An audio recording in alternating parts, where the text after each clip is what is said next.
सो hi guys, welcome back. आज का problem एक ऐसा प्रॉब्लम है which is in my opinion a benchmark problem in dynamic programming. Whenever we talk about dynamic programming, beginners को जो सबसे ज्यादा प्रॉब्लम होती है वो है कि वो फिगर आउट कर लेते हैं कि हाउ कि उनको डीपी के स्टेट्स बनाने कैसे हैं, कौन सी चीज क्या रिप्रेजेंट करेगी, कौन सा वेरिएबल कौन सा स्टेट रिप्रेजेंट करे, सब कुछ सॉर्टेड होता है। बट दो स्टेट्स के बीच में जो रिलेशन फाइंड आउट करना है वो सबसे क्रिटिकल टास्क बन जाता है, even for people who are seasoned with dynamic programming. तो आज ऐसे ही प्रॉब्लम देखेंगे which will tell you a lot about resoluting the various states of dynamic programming in a particular problem. Question देखते। The question tells us that little Susie listens to a fairy tale every day to whatever this is, like, not relevant. Problem ये है, there are n trees located along a road at points with coordinates, these coordinates x1, x2, xn. Each tree has a height h, and the woodcutters can cut down a tree and fell it to the left or to the right. So after that, it occupies one of the segments x minus hi to h1 और xi to xi plus hi। कहने का क्या मतलब है, अगर मेरे पास एक coordinate 2 है और इसका हाइट 3 है, तो ये ट्री कोऑर्डिनेट 2 ऑक्यूपाई करेगा, 3 ऑक्यूपाई करेगा, 4 ऑक्यूपाई करेगा एंड इवन 5 ऑक्यूपाई करेगा। Effectively 4 coordinate points occupy karega if I fell it to the right, and similarly if I fell it to the right it would occupy -2, -1, 0, 1 and 2. So I hope that is clear कि this particular tree will also occupy the fifth point.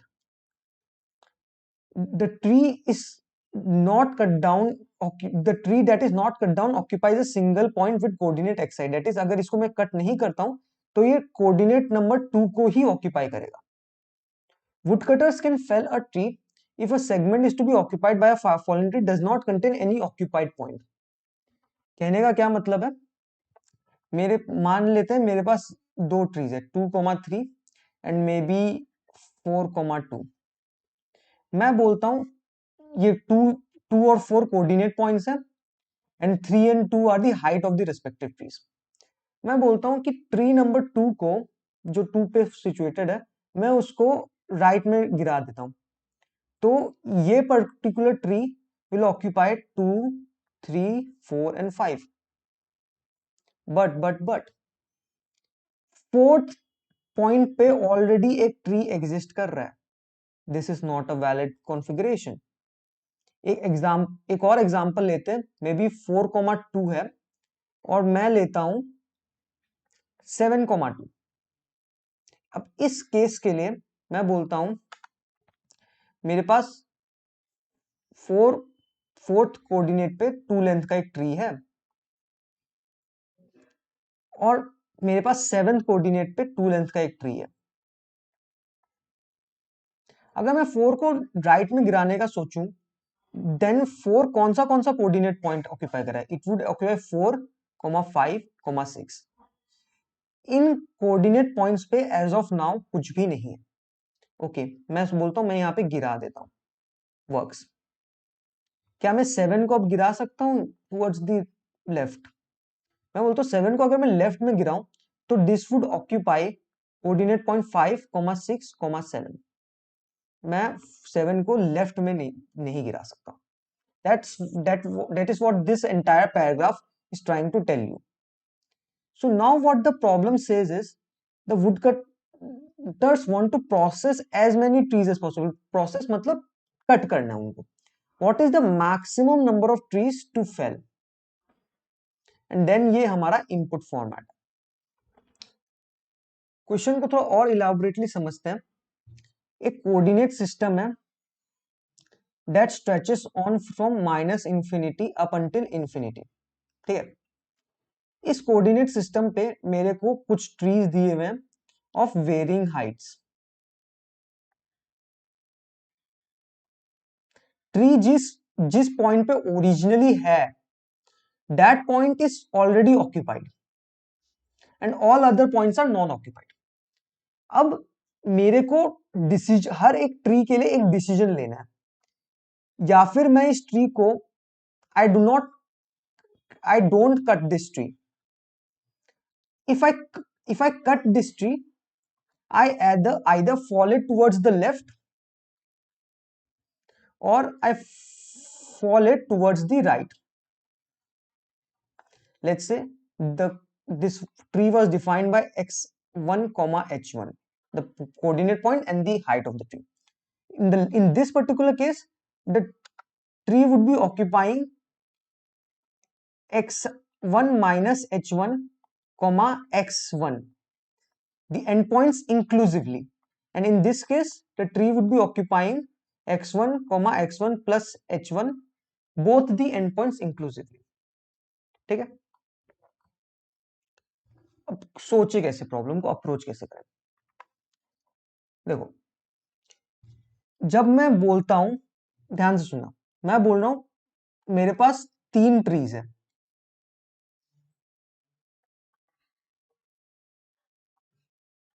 Let's say this is the ith tree. ith tree के लिए मैं decision अगर लूं कि मेरे को ith tree को कट करना है कि नहीं, कट करना है तो लेफ्ट में कट करना है कि राइट में कट करना है, क्या मैं ये कह सकता हूं that would solely depend on the state of the I minus 1th tree and the I plus 1th tree। हो सकता है कि I minus 1th tree right में गिरा हुआ हो, या I plus 1th tree left में गिरा हुआ हो, या फिर even if they are standing, maybe ith tree का हाइट इतना बड़ा है, सॉरी, ith ट्री का हाइट इतना बड़ा है कि मैं उसको गिरा ही नहीं सकता क्योंकि this distance is too less. ये सब हम सोच सकते हैं। पॉइंट इज ith ट्री गिरेगा कि नहीं गिरेगा, वो सिर्फ और सिर्फ उसके नेबरिंग ट्रीज पे डिपेंड करता है। करेक्ट। अगर मैं नेबरिंग ट्रीज का स्टेट डिफाइन कर दूं तो मैं ith ट्री का स्टेट भी डिटरमाइन कर पाऊंगा कि मेरे को उसको लेफ्ट में गिराना फायदेमंद है कि राइट में गिराना फायदेमंद। दिक्कत क्या है? दिक्कत ये है कि आई इसका स्टेट पता लगाने के लिए मेरे को इसका स्टेट पता लगाना पड़ेगा, मेरे को इसका स्टेट पता लगाना पड़ेगा, इसका स्टेट, बट इसका स्टेट इस पे तो डिपेंड कर रहा है, चलो वो तो मैं हैंडल कर लूंगा, बट इसका स्टेट आई माइनस 2th ट्री पे भी डिपेंड कर रहा है, इसका स्टेट इस पे तो डिपेंड कर रहा है, चलो वो मैं आप वो पता लगा लूंगा, पर पॉइंट ये है कि इसका स्टेट आई प्लस 2th ट्री पे भी डिपेंड कर रहा है, और ये साइकिल आगे बढ़ता जाएगा, ये साइकिल इस तरफ आगे बढ़ता जाएगा।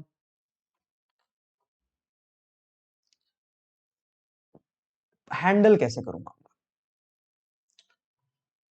पॉइंट ये है कि मैं चीजों को, मैंने जितना प्रोग्रामिंग सीखा है मेरे को पता है कि चीजों को मैं वन डायरेक्शनली हैंडल करना मैं ज्यादा कंफर्टेबल हूं।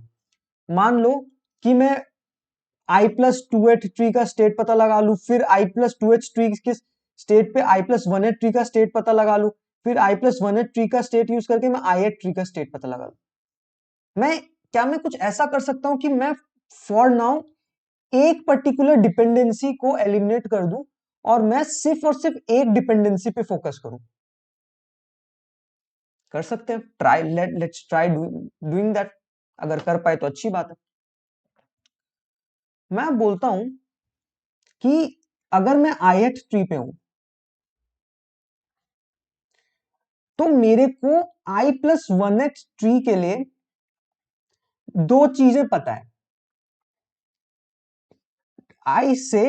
I have the information of number of trees fell if I plus 1th tree is standing or towards right, और मेरे को यह भी पता है number of trees fail if I plus 1th tree is fell towards left. ये चीज मैं क्यों कर रहा हूं? मैं बोल रहा हूं ith ट्री के लिए मैं फॉर नाउ अज्यूम कर रहा हूं i-1 और ये सब ट्रीज एग्जिस्ट ही नहीं करते। होल्ड, बेयर विद मी, पता चलेगा क्यों। और मैं बोल रहा हूं मैं i+1th ट्री का और इससे आगे के सारे ट्रीज से n-1 ट्रीज तक मैं ये बोल रहा हूं मेरे पास i+1 ट्री के लिए दो आंसर्स हैं। एक आंसर मेरे को ये बताता है number of trees fell from i+1 tree to n-1 tree if i+1 tree is standing और टुवर्ड्स राइट। मतलब अगर मैं i+1 ट्री को स्टैंडिंग छोड़ दूं या मैं इसको राइट में गिरा दूं, दोनों ही केस में the maximum number of trees that I can cut. ठीक है,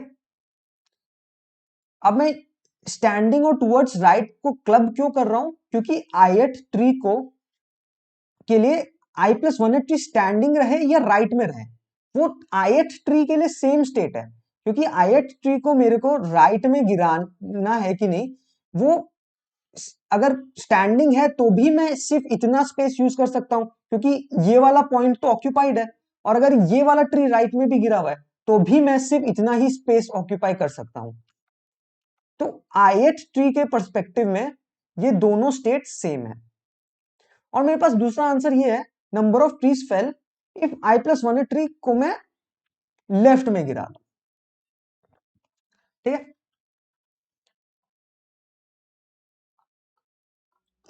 इस पर्टिकुलर स्टेट को मैं dp ऑफ i+1 ऑफ 1 कह देता हूं।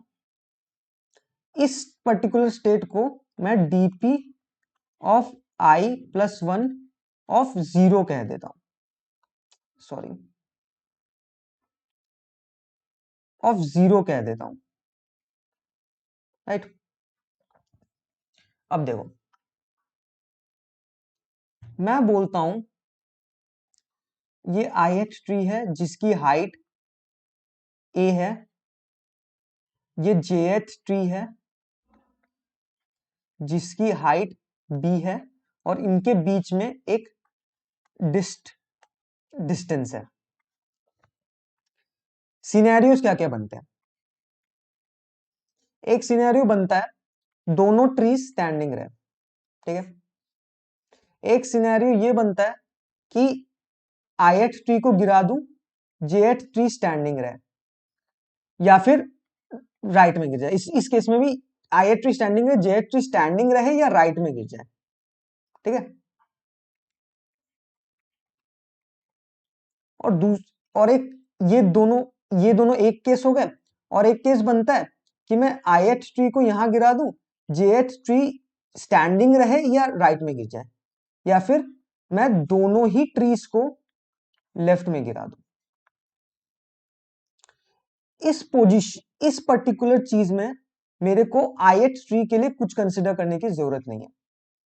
अब आप बोलेंगे कि सर भैया jth ट्री को मैं राइट में गिरा सकता हूं कि नहीं गिरा सकता हूं?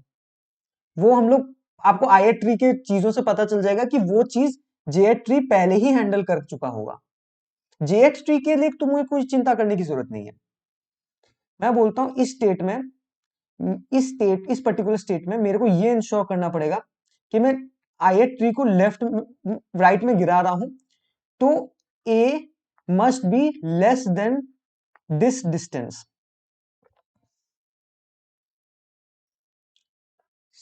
और ये पर्टिकुलर केस में जब मैं दोनों को गिरा रहा हूं तब मेरे को ये इंश्योर करना पड़ेगा a plus B is less than distance. Sure. और जब मैं बोल रहा हूं कि मैं लेफ्ट में गिरा रहा हूं, देखो अगर मैं बोलूं कि मैं इस वाले ट्री को लेफ्ट में गिरा रहा हूं तो मैं बोलता हूं कि ये लेफ्ट में गिराना पॉसिबल है कि नहीं, ये ith ट्री अपने आप ही डिसाइड कर लेगा। अगर जेएट ट्री को लेफ्ट में गिराना पॉसिबल नहीं है, तो मैं बोलता हूं ith ट्री उस पर्टिकुलर केस को रिजेक्ट कर देगा, राइट। सिमिलरली ith ट्री को मैं for when I am talking about the ith tree I would say कि इसको लेफ्ट में गिराना हमेशा पॉसिबल है। पॉसिबल एक्चुअली में है कि नहीं वो आई माइनस ट्री डिसाइड कर लेगा कि क्या मैं आई ट्री को सच में लेफ्ट में गिरा सकता हूं, पॉसिबल है कि नहीं। वो कैलकुलेशन आई ट्री अपने आप कर, आई माइनस वन ट्री अपने आप कर लेगा, ठीक है। थोड़ा सा कोड देखते हैं, कोड से आपको थोड़ा सा शायद समझ में आए। देखो जो लास्ट ट्री है उसको तो मैं हमेशा राइट में गिरा सकता हूं, और लेफ्ट में गिरा सकता हूं कि नहीं वो मैं अज्यूम कर लेता हूं, गिरा सकता हूं। सेकेंड लास्ट ट्री वो डिसाइड कर लेगा कि मैं वो गिरा सकता हूं कि नहीं गिरा सकता हूं।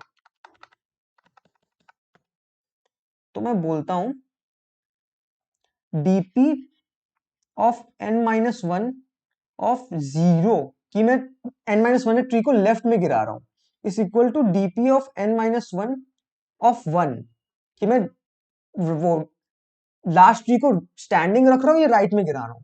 ये इस केस में मैं हमेशा राइट में गिराने वाले केस में राइट में ही गिराऊंगा, स्टैंडिंग नहीं रखूंगा, इज इक्वल टू वन, ठीक है।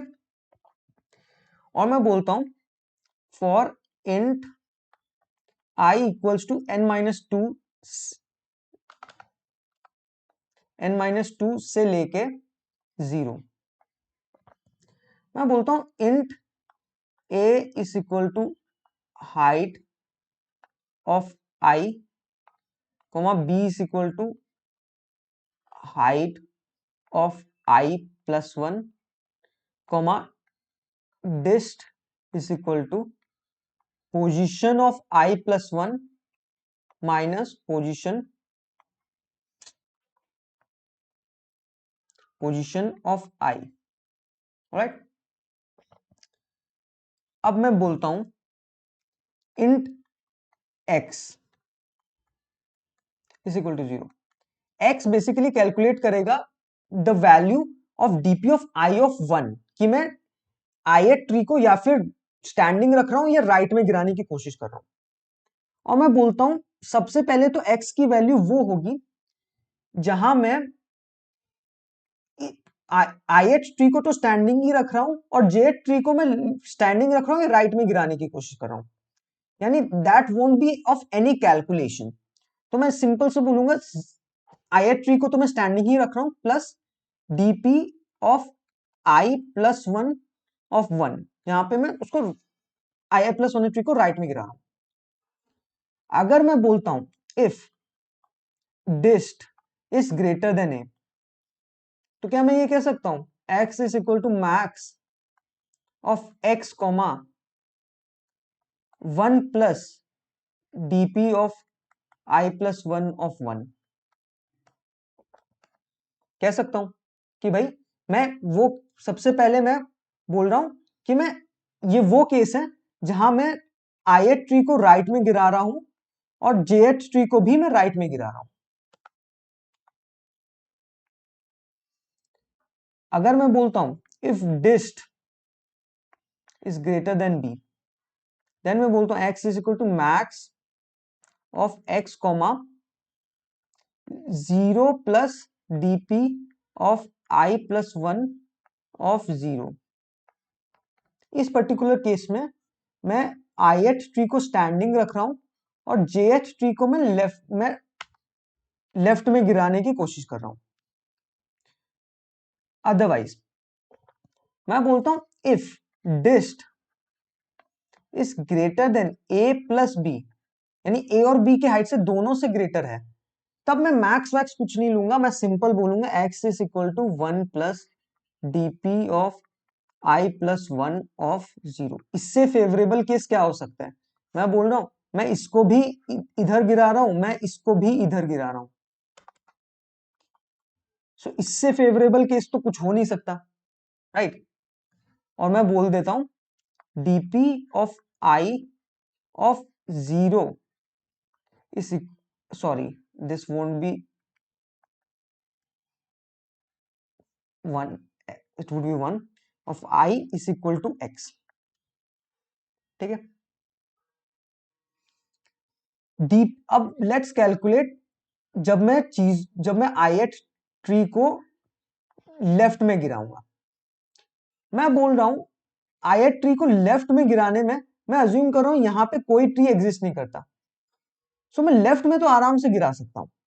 बात बचती है i+1 ट्री को मैं लेफ्ट राइट, जस्ट सेकंड, मैं i+1 ट्री को लेफ्ट में गिराऊं, राइट में गिराऊं कि लेफ्ट में गिराऊं। तो उसके लिए मैं बोलूंगा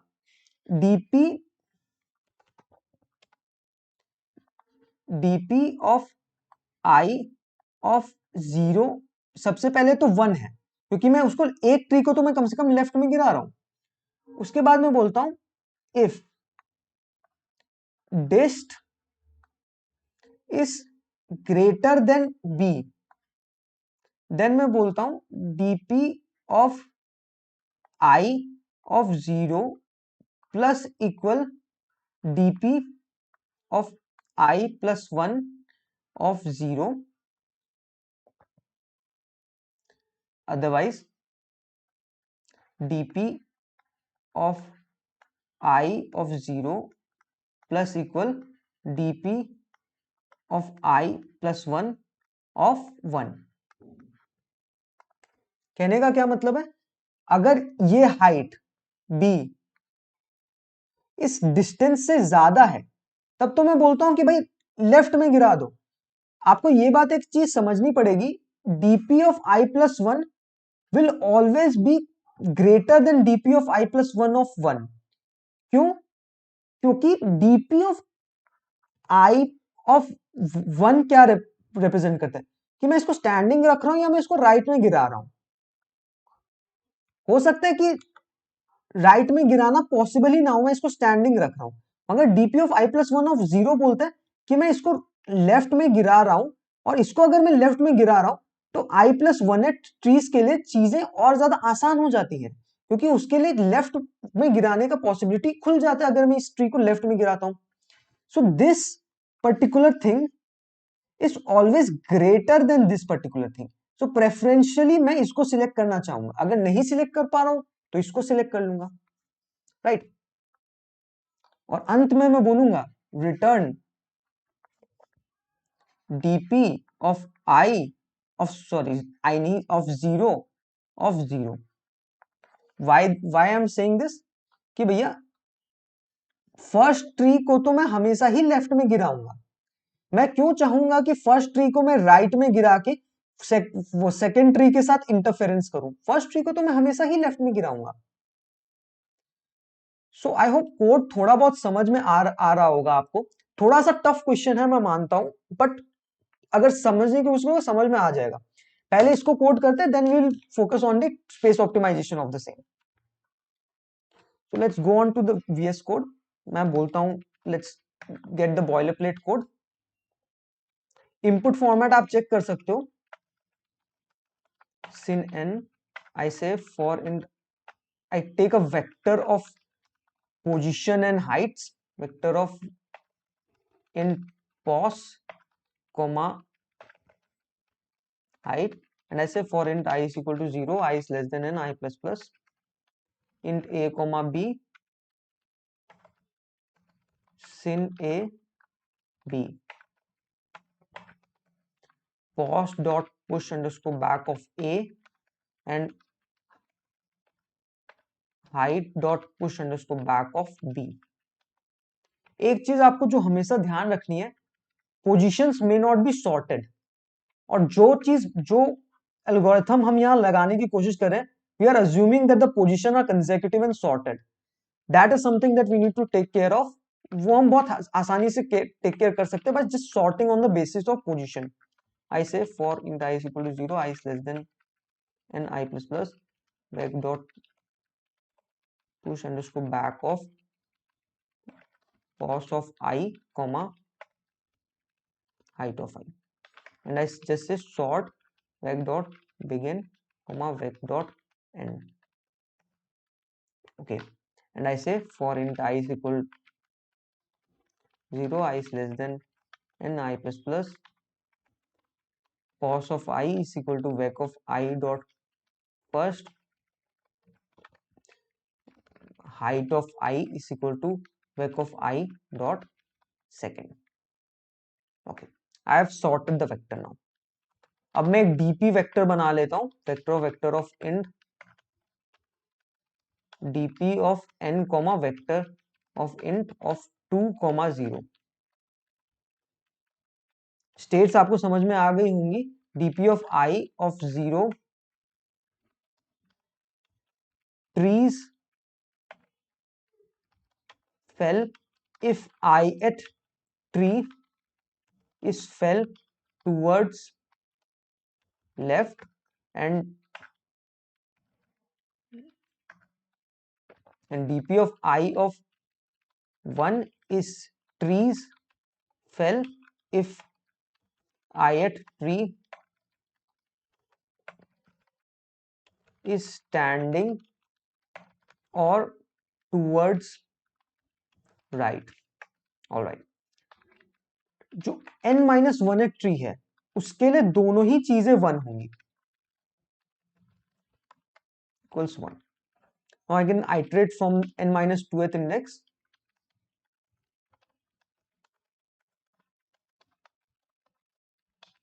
I say int a is equal to height of I comma b is equal to height of I plus 1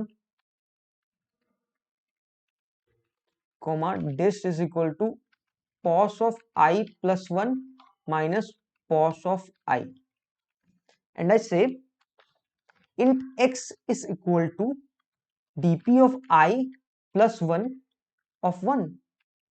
that मैंने आई एट ट्री को तो स्टैंडिंग रखा, आई प्लस वन ट्री को मैंने स्टैंडिंग रखा या राइट में गिराया. ठीक है.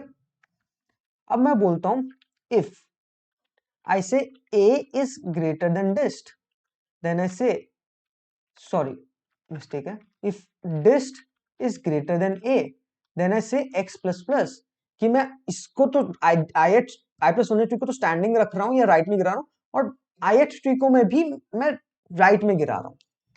अगर मैं बोलता हूं if dist is greater than b, तो मैं बोलता हूं x is equal to max of x comma DP of i plus one of 0. ये कह रहा है कि मैं आई एट ट्री को स्टैंडिंग रखता हूं but i plus one tree को मैं लेफ्ट में गिराता हूं.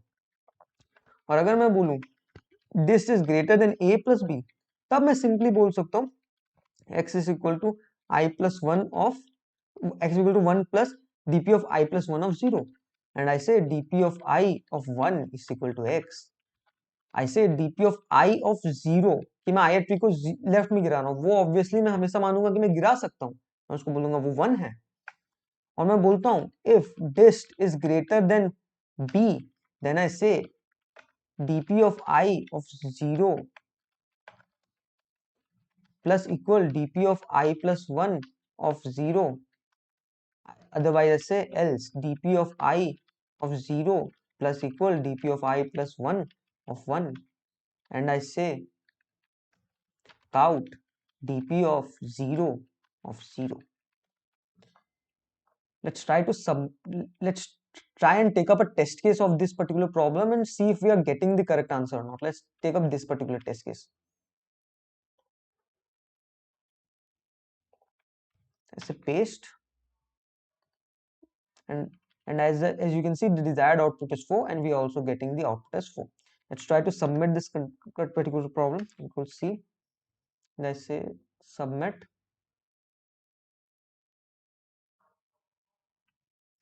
Just a second. Okay, my submission page is not being opened, so let me just open another account on which I have this particular submission link open.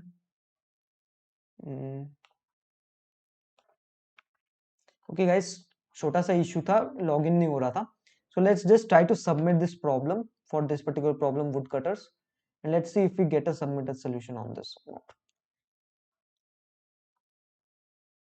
Okay, it's in queue. As you can see, it's an accepted solution. अब एक चीज और देखते हैं. बहुत लोगों को एक बहुत ही ऑब्वियस स्पेस ऑप्टिमाइजेशन दिख रहा होगा। आप एक चीज नोटिस करो, यहां पे मैं for I equal to n minus 2, what am I exactly accessing? I am only ever accessing dp of I plus 1 of 1 and dp of I plus 1 of 0. Am I accessing dp of I plus 2, dp of I plus 3, dp of I plus 4? Is that really useful information to keep? No. मैं अगर fifth index पे हूं, मैं सिर्फ six index के 0 और 1 states को access कर रहा हूं। अगर मैं फोर्थ इंडेक्स पे हूं तो मैं सिर्फ फिफ्थ स्टेट के 0 और 1 इंडेक्स को एक्सेस कर रहा हूं। Just the immediate next index. Maybe I can just store that in two particular variables. Can I do that? Of course I can. I say I remove this and I just say that I would take two variables. Int, I would say dp of I of 0 is represented by a left variable कि मैं ith tree को left में गिरा रहा हूं, और similarly dp of n minus 1 of 1 will be represented by right. All right, मैं इसको बोलूंगा, जहां पे भी मेरे को ये दिख रहा है कंट्रोल सी, मैं बोलूंगा कंट्रोल वी, यहाँ पे भी मैं बोलूंगा, यहाँ पे 1 है सॉरी, यहाँ पे मैं बोलूंगा ओके यहाँ पे दोनों जगह लेफ्ट है, सो मैं यहाँ कंट्रोल सी एंड आई से कंट्रोल वी एंड आई से control we okay equals 1 comma right equals 1 या, और मैं बोलूंगा for now let's just define two new variables, L1 equal to 0 and R1 equals to 0, right? And I say here that my R1, my right one is equal to X, and I say here my L1 is equal to 1, and I say let's just copy this, control C, I say V and I say V, and here I am using these particular things. So this is what this is currently left and this is currently right, and I update my left and right. I say left equals L1, right equals R1, and I say display left. I have done nothing, I have just tried change the representation of these particular variables, and let's see if I have, okay I don't have that particular problem here, so let's just go on here, copy this,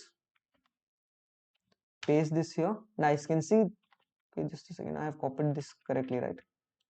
Copy, Control V. Okay, correct answer, we are receiving correct answers. Let's just try to submit this particular question. Submit, Control V. Let's try to submit this particular question.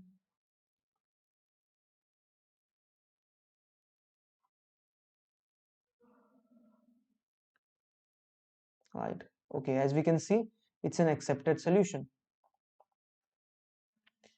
So let's try to analyze the time complexity of this solution. This is for sorting, so I'm not considering this in my space complexity. Other than that, the only extra thing that I have used is the left and right variables and some extra variables here. So my space complexity comes out to be order of 1, right? Talking about my time complexity, I'm not considering the time complexity of sorting this particular position vector, just creating the proper solution of the time complexity of this particular loop, that is my order of n, since I'm just running a loop from n minus 2 up until 0. So before that, if I had taken a dp vector, my space complexity would simply have been order of n. So guys, I hope problem देख के मजा आया होगा. One thing that you can notice here is, वैसे भी input vector sorted आता है, you don't need to sort, but just as a precaution it is better that you sort it, right? आप यहाँ पे देख भी सकते हो, क्लियरली लिखा है the pairs are given in ascending order of xi. So you don't actually need to sort them, but if you sort them, it's a better precaution. So guys, that's enough for today. I hope you enjoyed the video. बहुत सारे और videos आएंगे, so please subscribe the channel.